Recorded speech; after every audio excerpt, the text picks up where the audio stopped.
उठियो मेरा पुत्र उठी, मेहमान आने पन उठी। अब भाला मेहमाना को रोज आए लाथे। ओ तेरी मामी आंदी पिए ना मुरादा उठी।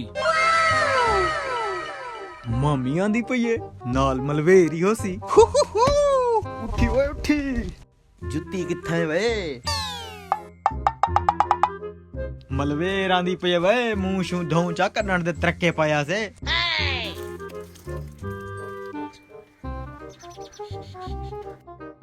हो मैं फुल्ला दी सेज सजे सांझे घर में दे तू आवे ला ला। कोई ना मुरादा कद करे नहीं मुआ धोता। वेलो तिखा थी अच्छा उना वास्ते कजे घे नहीं आवन वाले ने वो। अच्छा बांधा पिया।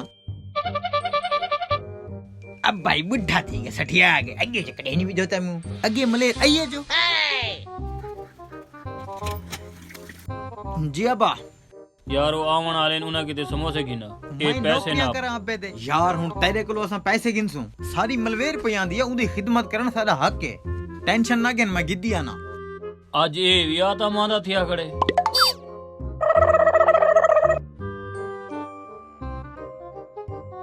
ए गिनो बस सही समोसे बोतल ते मिठाई वाह ना मुरादा प्यो को लग नहीं चाह दी प्याली नहीं भी पूछी मामी ने वरिया खिदमत करे ना पाए हाँ हाँ ढेर गाली ना कर चौकी देर आए नहीं आली आ वैसन बाहर जो गया हाय मुंह ते मिट्टी लग गई उसी वला च धोवा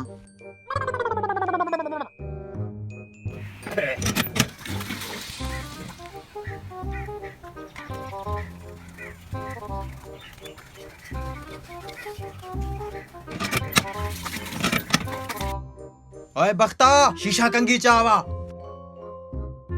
आओ सही मेहरबानी शीशा ना पिथा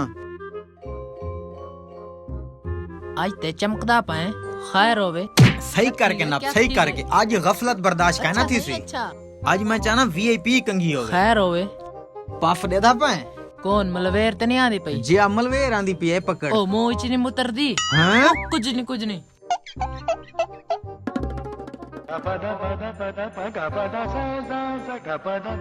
अरे अब्बा चौखी दे रे अजा नहीं पहुंचे मेहमान आ वैसन ओ दरवाजा खड़कई मैं गिदिया में ना को अच्छा गिनो